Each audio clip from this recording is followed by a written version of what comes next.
Follow a few simple guidelines and you could avoid all this rigmarole. Hello everyone, this is Dwight Woods, the Jeet Kune Rebel, and welcome to the I Love Jeet Kune broadcast number 234. This is the one about the 21 Jeet Kune jab cross counters. As you're logging in, please say where you're logging in from, hit the like button, feel free to continue doing so throughout the broadcast. If you're catching the simulcast over on the YouTube, while you're over there, be sure to like, subscribe, and hit the notification bell as well. If you enjoy my work and you'd like to support the program, please visit jkdrebel.com, click on the Rebel Gear link, and that's where you'll see stuff like this. The JKD Notables coffee mug, also available as a hoodie, long sleeve t-shirt, short sleeve sweatshirt, all that good stuff. But of course, the best thing you can do is to share this video and spread the word about the I Love Jeet Kune broadcast. So, rhetorical question. Are there really 21 counters to the jab cross in Jeet Kune? We could say it depends on who you ask. It could depend on at what time period you ask the question, right? The responses that you get might depend on if somebody's playing with you or if they're really trying to be helpful. It might also depend on whether or not you ask the question as a joke, as I'm pretty much doing today, rhetorical wise, all kinds of situations. If I was forced to, I could probably come up with more than 21 responses to the jab cross. Now, if you follow my podcast, you might have an inkling as to where this idea for a topic originated. Okay. A question that you could ask is, why would anyone want to have or want to come up with 21 different responses to the jab cross, right? So here's why I thought about this. They're Jeet Kune people. We get into Jeet Kune discussions all the time, and one side says something about the other side, and then the other side goes right along and gives their detractors ammunition. It's kind of like when a political party that's not in power says, when and or if we are in power, we're going to do such and such. And then it does happen. Okay. They do come back into power. And then they shoot themselves in the proverbial foot by getting involved in a whole bunch of bipartisan collaboration nonsense. Like, oh, well, we want to be nice to the others, even though the others weren't nice to them when they were in power, if you get what I'm saying, right? So what I'm saying is, if you belong to a particular Jeet Kune faction, you don't want to go giving the other side ammunition to use against you, right? So there is this discussion about that there are Jeet Kune people who cross-train in multiple styles. You could end up with 21 responses to something, right? There are Jeet Kune people who are simply training in MMA and calling it Jeet Kune, right? So in any case, the ability to respond intelligently if and when somebody was to come to a question. Circumstances might it be necessary to have 21 responses to the jab cross? I don't know. But here's a scenario. Maybe you are at the experimenting stage with your training group or with your students or whatever. And so maybe you're figuring out what works and what doesn't work. Now you could go the route of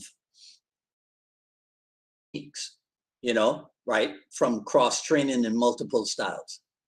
You could do it that way. Or what I did, I went by principle. So let's look at it this way. Probably safe to say that it's easier for students to develop boxing techniques, punching techniques over kicking techniques. So maybe we start our some proven from the art of boxing viable techniques for responding to the jab cross. So maybe you look at that, right?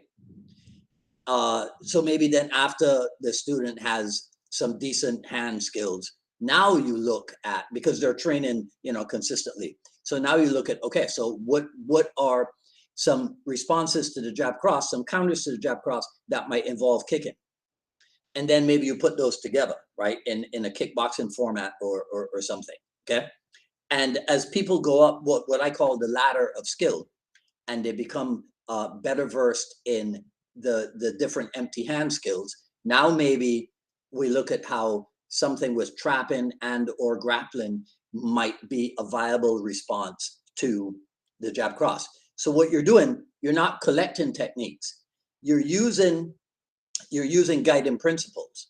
What is a possible grappling response to the jab cross? What's a possible trap into something response to the jab cross? It's not collecting techniques from a number of techniques from this style, number of techniques from this style, putting them together and coming up with a number of things and calling that your Jeet Kune Do curriculum, or the curriculum at your school, or your level whatever curriculum, or your whatever color curriculum, and that type of thing, right?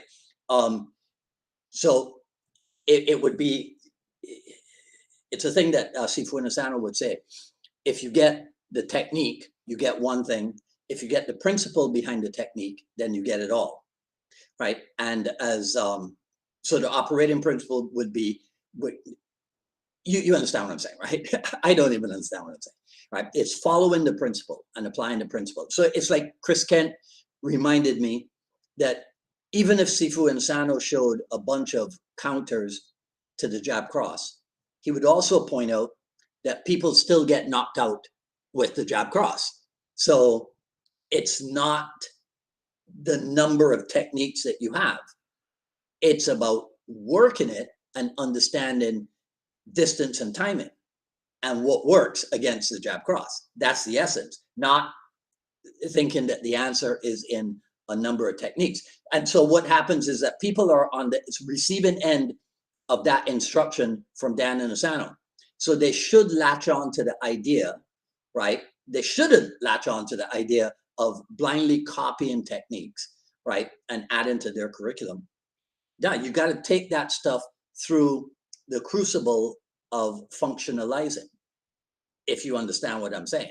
You got to work it to a point where it's like, okay, what works? Because just keep that in mind, right? Because I didn't want to go past 10 minutes on this broadcast, right? So let me remind you, if you're training or teaching something, you want to have good answers for why you're doing it if you're asked a question, especially if it's a hot topic area and you know that people will probably come along and accuse you of not knowing what you're doing, not following or applying Jeet Kune Do guidelines. So this whole thing about a list of techniques that can be used against the jab cross, why, when, under what conditions, under what circumstances? Okay, that's it, right? So what say you? Let me know in the comments below. That's all I got to say about this video. If you like what you heard, please comment, rate, subscribe, hit the notification bell. Follow me on Twitter at Dwight Woods and on Instagram at Dwight D. Woods, at paypal.me/unified MA Miami, the Jeet Kune Do Journey Volume 1, raw but edited version. And coming up, hey, do I have this here? No, I don't think I do. No, I don't. But coming up on, let me see if I can pull it up in a quick bit here.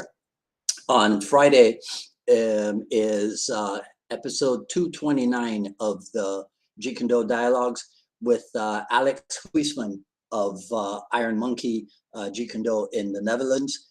This is one of my Facebook friends, so you guys will be getting to know him right along the same time that I get to know him. Let me see if I got it. There it is, right? Iron Monkey Jeet Kune Do out of the Netherlands. Okay, and that's about it for today. right? Last week I forgot to show the shirt. I'm gonna try not to forget that again. All right, so today is Green Day, not the band, right? Okay, so that's it for me. You guys enjoy the rest of your evening. I'll see you on Friday. If not, I'll see you next week for another issue of the I Love Jeet Kune Do broadcast. Until then, this is Dwight Woods, the Jeet Kune Do Rebels, signing off. Take care. Talk soon.